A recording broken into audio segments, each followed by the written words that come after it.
The Lord said to Abram, "Go out from your land, your relatives, and your father's house, to the land that I will show you. I will make you into a great nation. I will bless you. I will make your name great, and you will be a blessing. I will bless those who bless you.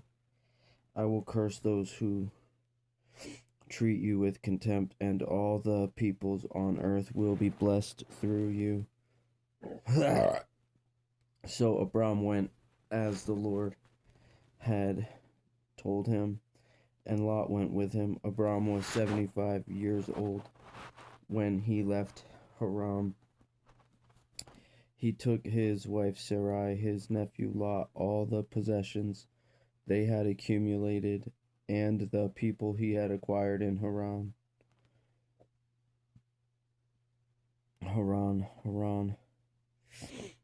And they set out for the land of Canaan. When they came to the land of Canaan, Abram passed through the land to the site of Shechem at the oak of Moreh. At that time the Canaanites were in the land, but the Lord appeared to Abram and said, "I will give this land to your offspring." So he built an altar there to the Lord who had appeared to him. From there he moved on to the hill country east of Bethel and pitched his tent, with Bethel on the west and Ai on the east. There he built an altar to the Lord and worshipped him. Then Abram journeyed by stages to the Negev. There was a famine in the land, so Abram went down to Egypt to live there for a while, because the famine in the land was severe. When he was about to enter Egypt, he said to his wife Sarai, "Look, I know what a beautiful woman you are. When the Egyptians see you, they will say, 'This is his wife.' They will kill me, but let you live. Please say you're my sister, so it will go well for me because of you, and my life will be spared on your account." When Abram entered Egypt, the Egyptians saw that the woman was very beautiful. Pharaoh's officials saw her and praised her to Pharaoh. So the woman was taken to Pharaoh's house. He treated Abram well because of her, and Abram acquired flocks and herds, male and female donkeys, male and female slaves, and camels. But the Lord struck Pharaoh and his house with severe plagues because of Abram's wife Sarai. So Pharaoh sent for Abram and said, "What have you done to me? Why didn't you tell me she was your wife? Why did you say she's my sister, so that I took her as my wife? Now here's your wife, take her and go." Then Pharaoh gave his men orders about him, and they sent him away with his wife and all he had. Then Abram went up from Egypt to the Negev, he, his wife, and all he had, and Lot with him. Abram was very rich in livestock, silver, and gold. He went by stages from the Negev to Bethel, to the place between Bethel and Ai, where his tent had formerly been, to the site where he had built the altar, and Abram worshipped the Lord there. Now Lot, who was traveling with Abram, also had flocks, herds, and tents, but the land was unable to support them as long as they stayed together, for they had so many possessions that they could not stay together. And there was quarreling between the herdsmen of Abram's livestock and the herdsmen of Lot's livestock. At that time the Canaanites and the Perizzites were living in the land. Then Abram said to Lot, "Please, let's not have quarreling between you and me, or between your herdsmen and my herdsmen, since we are relatives. Isn't the whole land before you? Separate from me. If you go to the left, I will go to the right. If you go to the right, I will go to the left." Lot looked out and saw that the entire Jordan Valley, as far as Zoar, was well watered everywhere, like the Lord's garden and the land of Egypt. This was before God destroyed Sodom and Gomorrah. So Lot chose the entire Jordan Valley for himself. Then Lot journeyed eastward, and they separated from each other. Abram lived in the land of Canaan, but Lot lived in the cities of the valley and set up his tent near Sodom. Now the men of Sodom were evil, sinning greatly against the Lord. After Lot had separated from him, the Lord said to Abram, "Look from the place where you are. Look north and south, east and west, for I will give you and your offspring forever all the land that you see. I will make your offspring like the dust of the earth, so that if one could count the dust of the earth, then your offspring could be counted.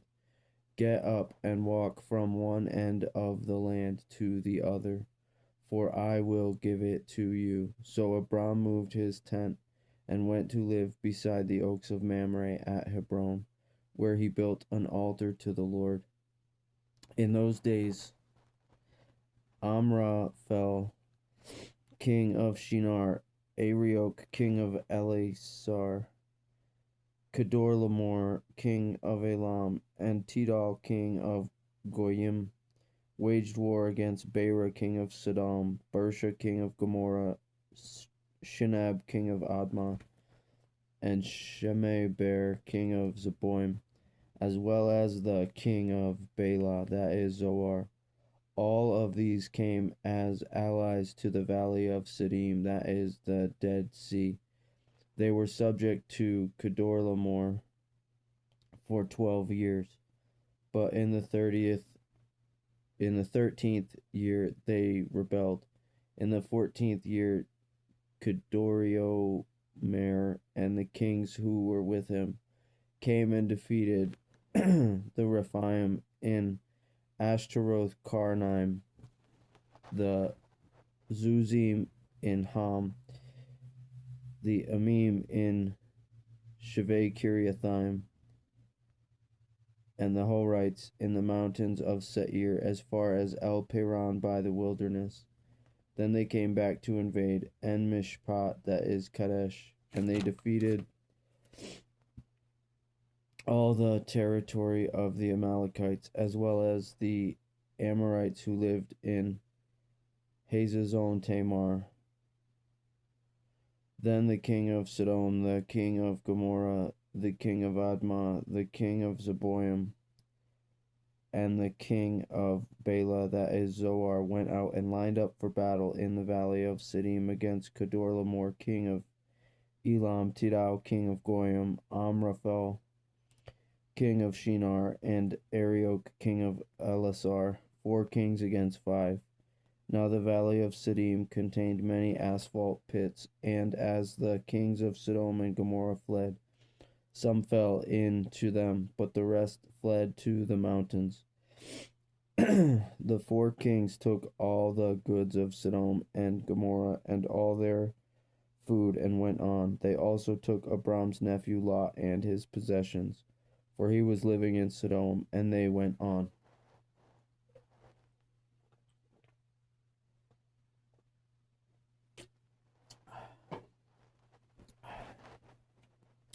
One of the survivors came and told Abram the Hebrew, who was at the oaks belonging to Mamre the Amorite, the brother of Eshcol and the brother of Aner.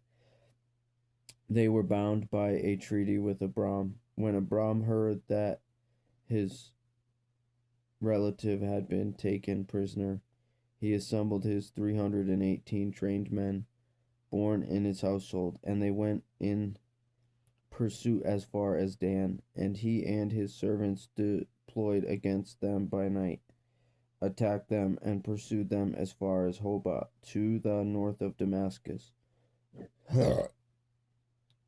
He brought back all the goods, and also his relative Lot and his people, as well as the women and the other people. After Abram returned from defeating Kedorlaomer and the kings who were with him, the king of Sodom went out to meet him in the valley of Shaveh, that is, the king's valley. Then Melchizedek, king of Salem, brought out bread and wine. He was a priest to God Most High. He blessed him and said, Abram is blessed by God Most High, creator of heaven and earth, and give praise to God Most High, who has handed over your enemies to you. And Abram gave him a tenth of everything. Then the king of Sodom said to Abram, Give me the people, but take the possessions for yourself.